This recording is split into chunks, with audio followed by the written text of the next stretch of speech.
नमस्कार। 74वें स्वतंत्रता दिवस की आप सभी को बहुत सारी शुभकामनाएं, ढेर सारी बधाइयाँ। मित्रों, आदर्श कोचिंग क्लासेस परिवार की तरफ से आप सभी को आज 15 अगस्त 2020 स्वतंत्रता दिवस की ढेर सारी शुभकामनाएं। मैं सुरेंद्र पवार। आज हम इस 15 अगस्त की क्लास के अंदर पढ़ने वाले हैं राजस्थान की कुछ और प्रथाओं के बारे में। कल हमने राजस्थान की प्रथाओं का पार्ट फर्स्ट जो है डाला था। आज हम राजस्थान की प्रथाओं के पार्ट 2 के बारे में हम लोग बात करेंगे। और उन प्रथाओं के अंदर आज जिस हम पहली प्रथा के बारे में बात कर रहे हैं उसका नाम है समाधि प्रथा। समाधि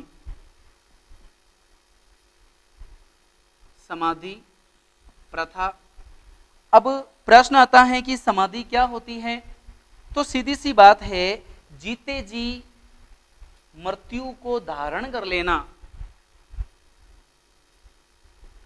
जीते जी मृत्यु को धारण करना क्या कहलाता है? समाधि कहलाता है। जीते जी मृत्यु को धारण करना समाधि कहलाता है। अब आप देखिएगा, जैसे तालाब में समाधि या नदी में समाधि, तो ध्यान रखिएगा ऐसी समाधि को जल समाधि बोलते हैं। जल समाधि बोलते हैं। और जमीन में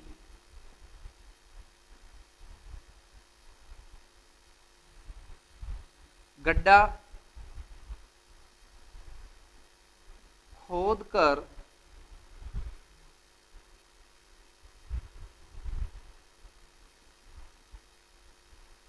उसमें समाधि, ये कहलाएगी भू समाधि। भू समाधि कहलाती है। अब यहां जो ध्यान रखने वाली बात है वो ये है कि अधिकतर समाधियां लेते कौन हैं। तो समाधि साधु संत लोग जो है वो लिया करते हैं। अब प्रश्न आता है कि समाधि प्रथा पर रोक सर्वप्रथम कहां लगी? समाधि प्रथा पर सर्वप्रथम रोक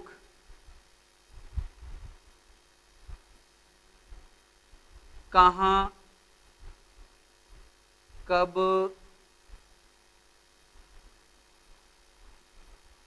किसके प्रयासों से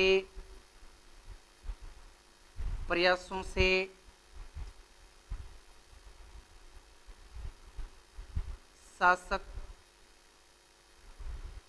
कौन था?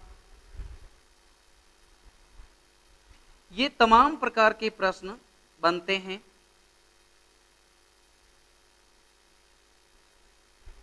और हम इन सब के उत्तर देने का प्रयास करते हैं। प्रदाप, ये जो समाधि प्रथा है, यहां लिख देता हूं मैं। समाधि प्रथा पर सर्वप्रथम रोक कहां लगी? तो ध्यान रखिएगा, जयपुर में लगी। कब लगी? प्रश्न बनता है कि ये रोक कब लगी है। तो ध्यान रखिएगा, ये रोक लगी है 1841 के अंदर। लगभग 1841 के अंदर समाधि प्रथा पर रोक लगी है। नहीं, 1841 नहीं, 1844। 1844 में रोक लगी है। किसके प्रयासों से? तो यहां पर प्रश्न आता है, political agent political agent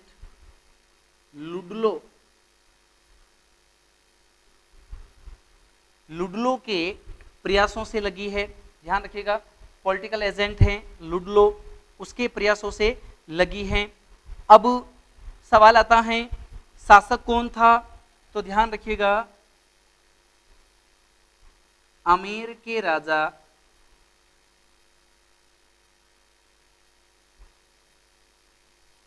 Ram Singh द्वितीय के समय समाधि प्रथा पर रोक लगी है। आमेर के राजा राम सिंह द्वितीय के समय इस प्रथा पर रोक लगी है और 1861 में विशेष कानून बनाकर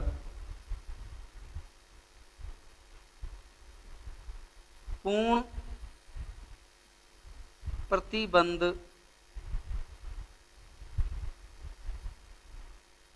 लगा दिया। अब समाधि प्रथा को आत्महत्या माना जाता है, आत्महत्या माना जाता है। ध्यान रखिएगा, यानी जिस प्रकार से आत्महत्या करना अपराध है उसी प्रकार से समाधि लेना भी अपराध है। किसी भी व्यक्ति को समाधि लेने के लिए उकसाना भी अपराध की श्रेणी में आता है। ध्यान रखिएगा। आगे हम बात करते हैं अगली प्रथा के बारे में। अगली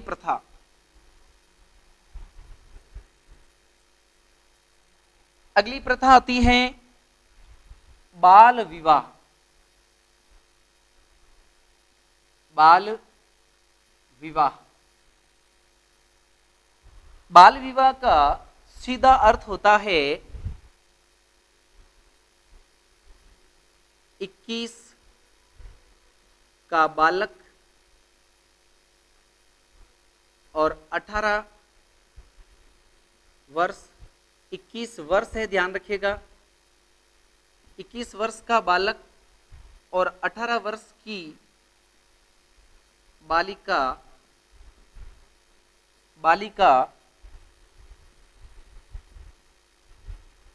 विवाह के समय उम्र न हो तो वह विवाह क्या माना जाएगा? बाल विवाह माना जाएगा। बाल विवाह माना जाता है। ध्यान रखिएगा, बाल विवाह माना जाता है। अगर ये न हो तो अब प्रश्न आता है कि सर्वाधिक बाल विवाह कब होते हैं?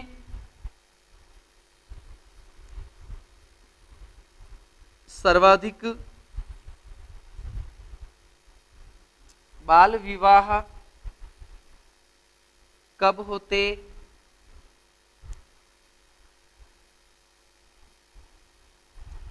कहाँ होते? दोनों प्रश्न हैं। तो कब होते हैं? वैशाख शुक्ल तृतीया, इसको कहा जाता है आखा तीज। आखा तीज, आखा तीज या इसी को अक्षय तृतीया कहा जाता है। इस दिन होते हैं, एक तो ये बहुत ज्यादा बाल विवाह करवाने वाली तारीख कह लीजिए, तिथि कह लीजिए, और एक होता है पिपल पूनम के दिन, पिपल पूर्णिमा, इस दिन भी बाल विवाह होते हैं। अब प्रश्न आता है कि बाल विवाह कहाँ होते हैं? सर्वाधिक की अगर मैं बात करूं, सर्वाधिक बाल विवाह बूंदी जिले में होते हैं।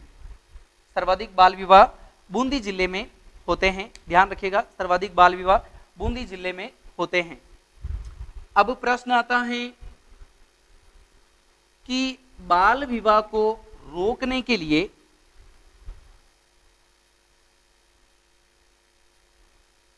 बाल विवाह को रोकने के लिए सर्वप्रथम अकबर ने काम किया। ध्यान रखिएगा, सर्वप्रथम अकबर ने काम किया है। बाल विवाह को रोकने के लिए सर्वप्रथम प्रयास जो है अकबर ने किया है।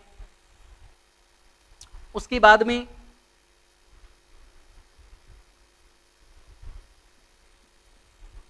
अजमेर निवासी हरविलास शारदा ने प्रयास किया। हरविलास शारदा ने प्रयास किया है, ध्यान रखिएगा। और इनकी वजह से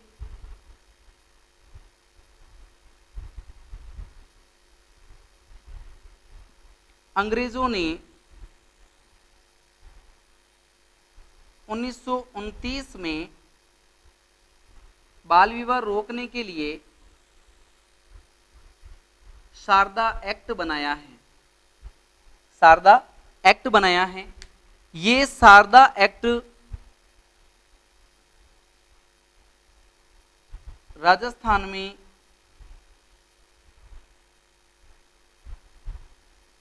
लागू हुआ 1 अप्रैल 1930 को। ध्यान रखिएगा, शारदा एक्ट राजस्थान में लागू हुआ है 1 अप्रैल 1930 को। अब इस शारदा एक्ट के अंदर ध्यान रखिएगा, मैं बात कर रहा हूं शारदा एक्ट की। इसमें लड़का 18 वर्ष का और लड़की 14 वर्ष की हो तो वो बाल विवाह नहीं माना जाएगा। अगर लड़का 18 का और लड़की 14 वर्ष की नहीं हो तो ही बाल विवाह माना जाएगा, ऐसा शारदा एक्ट के अंदर कहा गया। ध्यान रखिएगा, शारदा एक्ट राजस्थान के अंदर 1 अप्रैल 1930 को लागू हो गया है। शारदा एक्ट लागू हो गया है।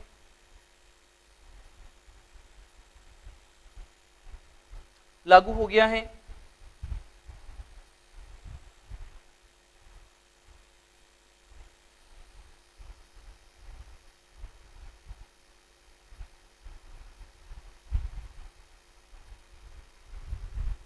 अब हम बात करते हैं आगे चलकर इस कानून को भी रद्द कर दिया गया और बाल विवाह निरोध अधिनियम बनाया गया। बाल विवाह निरोध अधिनियम बनाया गया, जिसमें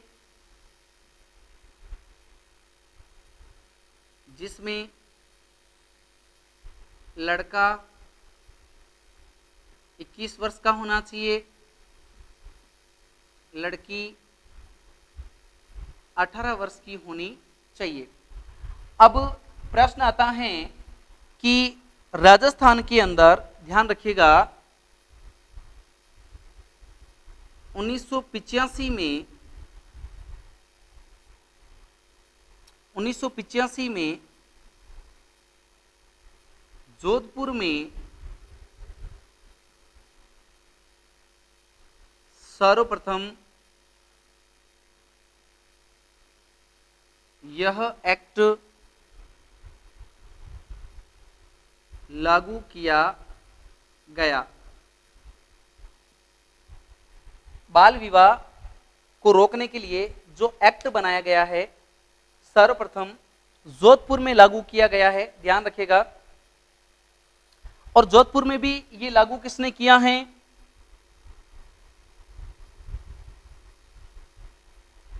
वाल्टर कृत राजपूत हितकारिणी सभा द्वारा। वाल्टर कृत राजपूत हितकारिणी सभा द्वारा, ध्यान रखिएगा। उस समय जोधपुर के जो प्रधानमंत्री है वो सर प्रताप सिंह, जोधपुर के पीएम सर प्रताप सिंह ने रोक लगाई, बाल विवाह पर रोक लगाई है, ध्यान रखिएगा।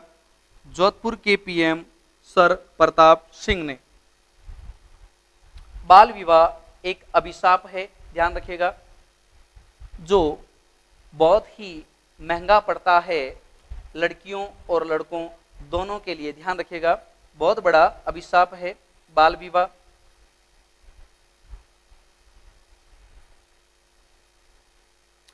आगे हम बात करते हैं बाल विवाह के बाद में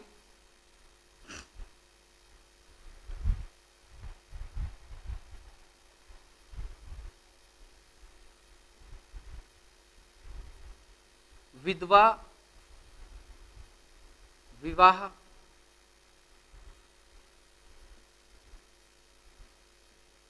करवाना। जैसा कि हम सब जानते हैं, प्राचीन काल से ही विधवा महिलाओं को विवाह करने की छूट नहीं थी, लेकिन भारत के अंदर ईश्वर चंद्र विद्यासागर नाम आता है। ईश्वर चंद्र विद्यासागर ने और लॉर्ड डलहौजी ने, दोनों ने मिलकर के प्रयास किए। और ध्यान रखिएगा 1856 के अंदर विधवा पुनर्विवाह अधिनियम बनाया गया, ध्यान रखिएगा। ईश्वर चंद्र विद्यासागर व लॉर्ड डलहौजी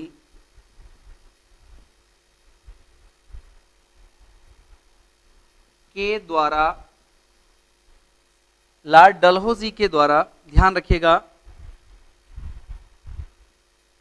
1856 में विधवा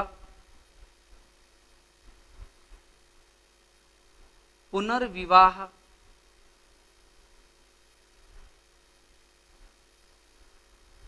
एक्ट या अधिनियम बनाया गया, ध्यान रखिएगा। 1856 में विधवा पुनर्विवाह अधिनियम बनाया गया है। अब प्रश्न आता है कि इसको लागू किसने किया है?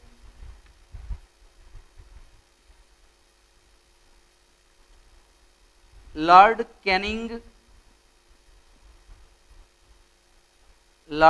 कैनिंग ने 27 जुलाई 1856 को लागू किया है। विधवा पुनर्विवाह एक्ट को लागू किसने किया? लॉर्ड कैनिंग ने। और बनाने के लिए प्रयास किसने किया है? प्रयास ईश्वर चंद्र विद्यासागर और लॉर्ड डलहौजी के प्रयासों से बना है, ध्यान रखिएगा, लॉर्ड डलहौजी के प्रयासों से बना है।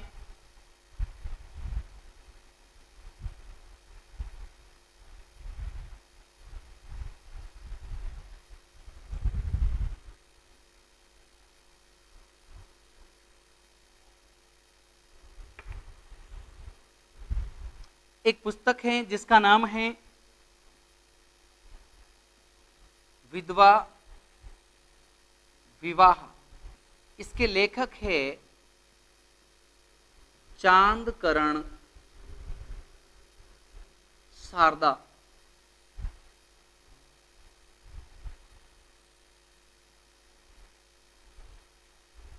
ये इसके लेखक हैं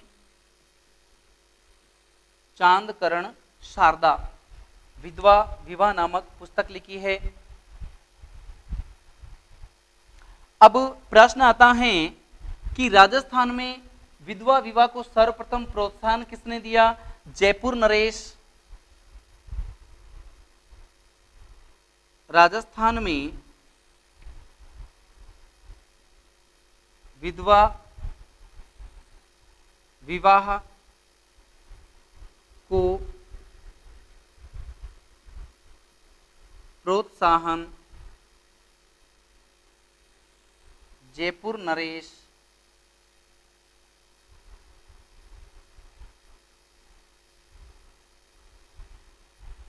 जय सिंह ने दिया है।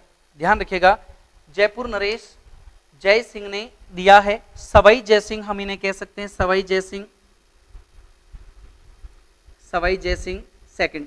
इन्होंने विधवा विवाह को प्रोत्साहन दिया है, विधवा विवाह को प्रोत्साहन दिया है जयपुर रियासत ने, सर्वप्रथम राजस्थान में जयपुर रियासत ने दिया है। ध्यान रखिएगा। अगली प्रथा के बारे में हम लोग बात करते हैं।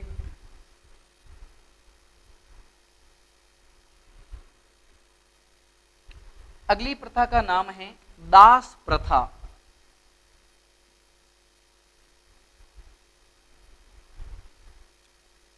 दास प्रथा, दास प्रथा के बारे में जानकारी मिलती है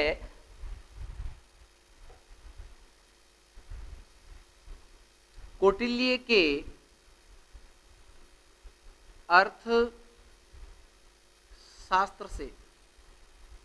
इसने 9 प्रकार के दास बताए हैं। कौटिल्य ने अपने अर्थशास्त्र के अंदर 9 प्रकार के दास बताए हैं। दासों को कई अलग अलग नामों से जाना जाता है, नामों से जाना जाता है।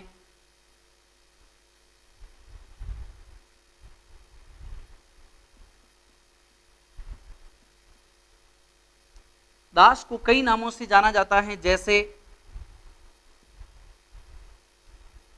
जैसे चाकर,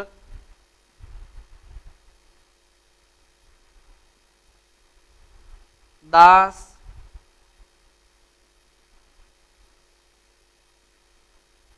गोला,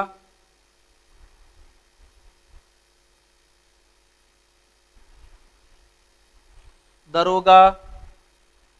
चाकर, दास, गोला, दरोगा, चेला, ऐसे कई नामों से जाने जाते हैं दास। और कौटिल्य ने अपने ग्रंथ अर्थशास्त्र में 9 प्रकार के दासों का उल्लेख किया है। हालांकि कौटिल्य के समकक्ष ही मेगस्थनीज एक इतिहासकार हुआ जिसने अपनी पुस्तक इंडिका के अंदर किसी भी प्रकार के दास का उल्लेख नहीं किया है। लेकिन कौटिल्य ने अर्थशास्त्र में 9 प्रकार के दासों का उल्लेख किया है। ध्यान रखिएगा, दासों का उल्लेख किया है।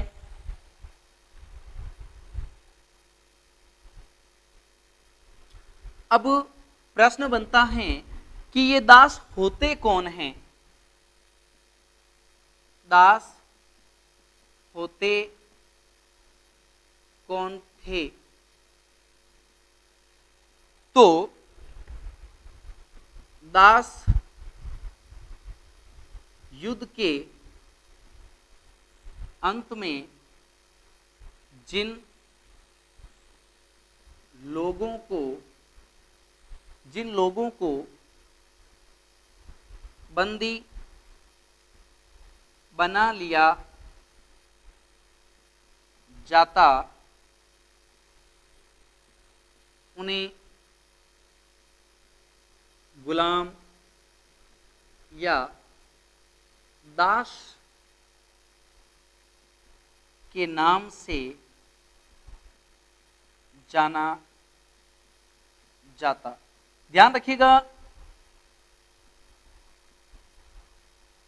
दासों का महकमा राजलोक कहलाता था। दासों का पूरा एक महकमा था, ध्यान रखिएगा, जिसे राजलोक कहा जाता था। महकमा या विभाग, विभाग होता था, बिल्कुल अलग विभाग होता था, उसे राजलोक के नाम से जाना जाता था। ध्यान रखिएगा, उसे राजलोक के नाम से जाना जाता था। अब हम बात करते हैं, जैसे जब किसी दासी को राजा उपपत्नी बना लेता तो उसे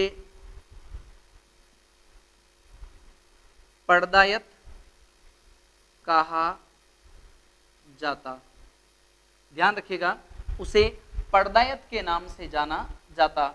जब उसे उपपत्नी बना लेता तो उसे पड़दायत के नाम से जाना जाता।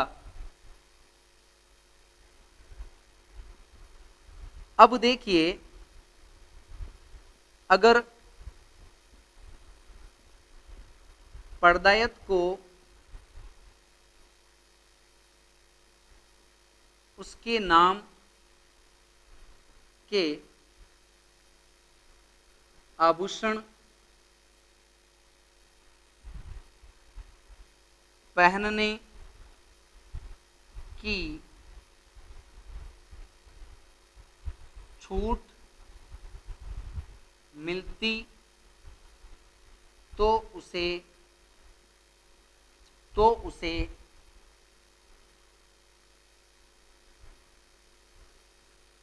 खवासन कहा जाता। जब उसे राजा के नाम के गहने या आभूषण पहनने की छूट मिल जाती तो उसे खवासन या पासवान के नाम से जाना जाता। ध्यान रखिएगा, खवासन या पासवान, पासवान कहा जाता। ध्यान रखिएगा, खवासन या पासवान कहा जाता। अगर पड़दायत को आभूषण पहनने की छूट मिलती तो उस पड़दायत को खवासन या पासवान के नाम से जाना जाता। खवासन या पासवान के नाम से जाना जाता। ध्यान रखिएगा।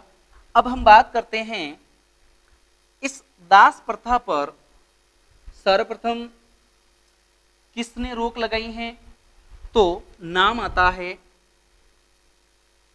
सर्वप्रथम रोक अकबर ने लगाई है। अकबर ने दास प्रथा पर सर्वप्रथम रोक लगाई है अकबर ने। और विलियम बेंटिक ने 1832 में दास प्रथा पर रोक लगाई। ध्यान रखिएगा, विलियम बेंटिक ने दास प्रथा पर रोक लगाई है। अब मैं बात करूं कि 1832 में विलियम बेंटिक ने रोक लगा दी है, ठीक है, ये तो बात हो गई पूरे भारत की। लेकिन अगर बात करें राजस्थान में सर्वप्रथम रोक 1832 में हाड़ौती के कोटा में लगाई गई।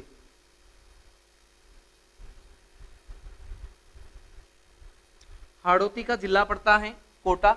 कोटा जिले के अंदर सर्वप्रथम रोक लगाई गई है। ध्यान रखिएगा, सर्वप्रथम कोटा के अंदर रोक लगाई गई है इस दास प्रथा पर। दास प्रथा पर। दास प्रथा पर सर्वप्रथम रोक लगाई गई है। इसके बाद में